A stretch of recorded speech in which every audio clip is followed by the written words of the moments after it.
Good win.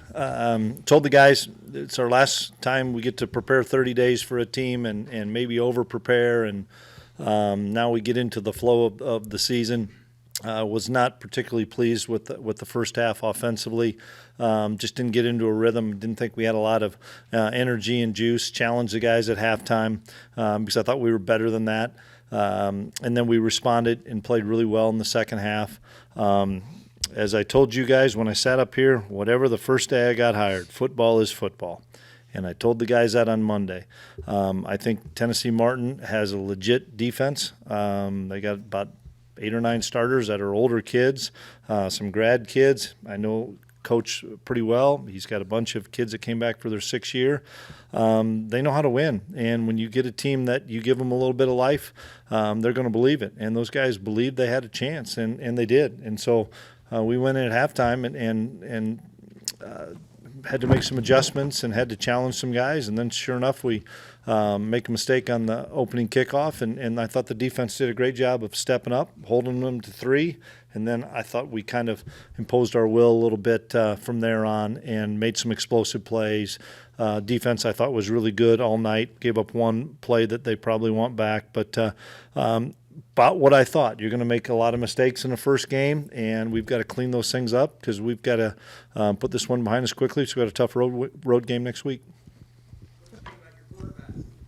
I thought he did some really good things the second half. I know he probably wanted the one back that he threw in the first half, but as we talked in fall camp, this is his second start, and he made a mistake. And rather than sulk on it and worry about it, he went on to the next play. And I thought he made some big-time throws in the second half. And then I thought he used his legs a couple of times that really opened some things up. And so first real start at home, I know this. He's going to continue to improve and get better as we will on offense. Coach, what exactly was going wrong with that offense in the first half? I just think we just weren't in sync. We had struggled with running the ball against some different, not different looks, but some aggressive. Those kids came off the football, and I knew they were good up front. I mean, because they played Georgia, and it was 17-3 at half at Georgia. This is a good football team, and we just couldn't get out of our own way a little bit. And luckily on defense, we were holding our own, and then Ty Bowman makes a big-time play, which I expect out of Ty, and Ty expects, and as a team we expect, because Ty's one of our best special teams guys and creates a big turnover to get us up 2 scores. But we were just struggling a little bit. I'm glad we got some things squared away, but we got some work to do. Did the punt block take some pressure off the team? Absolutely, it did. But you go into half, you're saying, man, we've scored 10 points, and they've scored 3. We've got to turn some things around because we had probably good enough field position at times to do some things, and we just didn't get it done. And give those guys credit. I thought they played really well on defense. Chris, what did you think of Dylan's first game in a K-State uniform? Yeah, I was excited for Dylan to get this one over with, get it behind him. I knew he probably had some anxiety and was a little anxious about coming back and playing at home. We all know what kind of talent this kid has, and I was so excited to see him cut it loose. And I think getting that first touch on the first play and feeling, okay, this is home. I'm ready. And I thought he ran extremely hard with the football and broke some tackles and ran through some arm tackles. He's electric, as we see. And then he made that. Rouse made a great call on the red zone play where we got the easy touchdown pass. But I was excited for Dylan, and I know Dylan loved his opportunity and experience here. Your defense also got quite a bit of pressure on their quarterback. Was there anything that you were impressed with in that area? Brendan Mott and Toby Osunsami played their tail off and got after the quarterback, and thank heavens they did, because I thought they had a couple of really good wideouts. Number 7 I thought was a really good player. 4 was a good player, and I thought we just did a good job of continuing to put pressure on them. They didn't run the ball very well, which helped us get into some 3rd and longs, which we were able to get off the field. We had one busted coverage in a 3rd and long that resulted in a field goal, but I was pleased with how we played on defense. Did you or Brian Anderson say anything to Dylan Edwards before the game, or maybe leading up to the game, about the nerves or anything like that? We talked to him about a lot of different things, but nothing in particular, Scott. I don't know, D. Scott. It was just we kept encouraging him, and we knew we had to get him some touches, and I was really glad, and he probably should have made a fair catch, but I was really glad that he ran up and caught the punt and said, okay, I can do this, because we've bombed a bunch of punts to him, Sterling as well. And, your first game at home, and you got to make a play, and he finally made a few plays. But, no, Dylan's going to be fine. I'm glad, and I'm sure he's glad this first one's done. Oh, no, I guess what I meant was he had 2 outstanding touchdowns and really looked good out there. It looked like it was good for him to be home. He was excited. I know he was excited. He came up, gave me a big smile a couple times, and I told him I love him and appreciate him. And he said, Coach, thank you so much for this opportunity, man. This is what I dreamed of. It's cool stuff. I mean, this kid grew up with Avery and grew up watching K-State football, and now he got to play at the Bill and make some big-time plays. So I think it's going to continue to get better and better.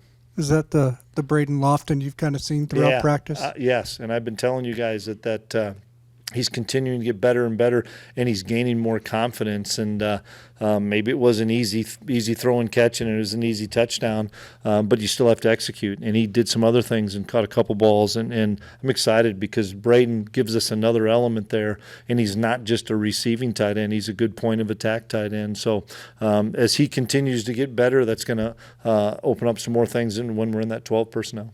Is it fair to say that Desmond Purnell is one of your best today as well? Yeah, Desmond's a stud. I mean, that kid is he's a great football player.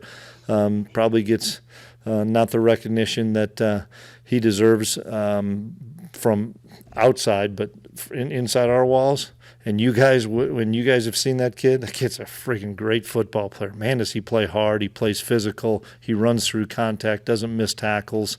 We're so excited that we have Dez and the way he's playing. And last year he was nicked up late and got healthy in the offseason, and he's going to have a huge season.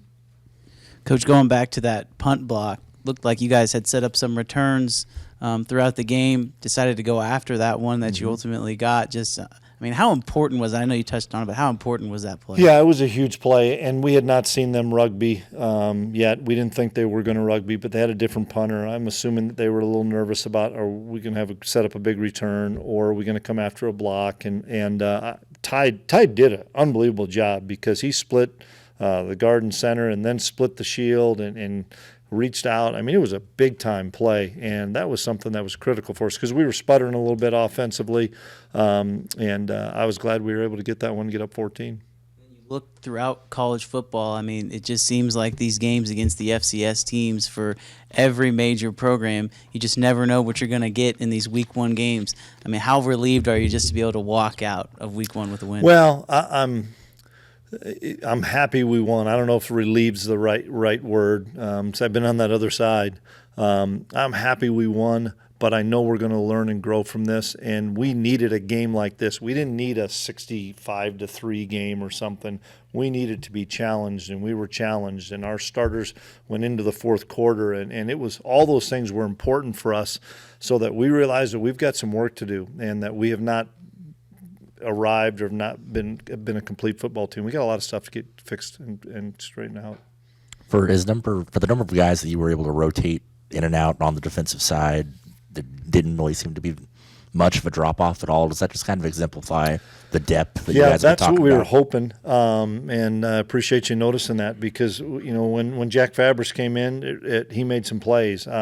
We brought Kendre in for Siegel, and Kendre made a big-time pass breakup and made a couple of nice tackles. And Colby and VJ are interchangeable a little bit at strong safety. And Rex Van Wy came in and stepped up and made some plays. And all those defensive linemen, I mean, we had guys flying around at D-line and making plays. And, everybody knows about Mott and stuff, but to get Toby and to get Cheedy and to get Ryan Davis and some of those other guys, some snaps was really good. Look, Osansami, Avery, Dylan, all from the Wichita area. Just how important is being able to recruit that area of the state the way you have? It's important to us. It's really good football there. We've got some really good ties. Taylor Bratt's the best in the business at recruiting his home area down there, and couldn't do it without Taylor Bratt, that's for sure. Was it to get some carries for guys like Joe Jackson, James White with the touchdown, show off that running back depth a little bit and get those guys comfortable with game speed? Yeah, that was something that when the time came and we didn't know what kind of the rotation was, I wanted to get both quarterbacks in if we could, and I wanted to get Joe and LeJames. I think those two guys are really good running backs, and people got to see Joe Jackson with some burst and running through some people, and they got to see the quickness of LeJames. I was really pleased with Jacob Knuth to come in and make some plays, and we threw some easy quick game stuff, and then he scrambled out one time. We weren't trying to run the score up, and I talked to Coach about that. We just needed to see what some of these other quarterbacks and young guys can do, so we were pleased on all fronts. Did you like what you saw with the additional depth of your defensive end? It felt like you didn't really miss a beat there. Yeah, it was really good. Like we said, all those guys contributed and played well. Time for one more. Go ahead with that, Mike. Coach, the second touchdown to Dylan was with Dylan and DJ on the field, and we saw that a few times today. What does that sort of add to the offense to have two guys like that who can make plays out of the backfield and you can play them together? It gives us some versatility because both of them could flex out and be wide receivers. They both can block pretty well. I thought our jet sweep game was really good, and those sometimes those guys led through for like J-Jack and Keegan and stuff. And there's going to be a lot more people that are going to get their hands on the ball, and that's what I'm excited about because we got a lot of really good depth at wide receiver as well as running back. Okay, he's going to be here on Labor Day, Fitz? Okay. Hope you're Labor.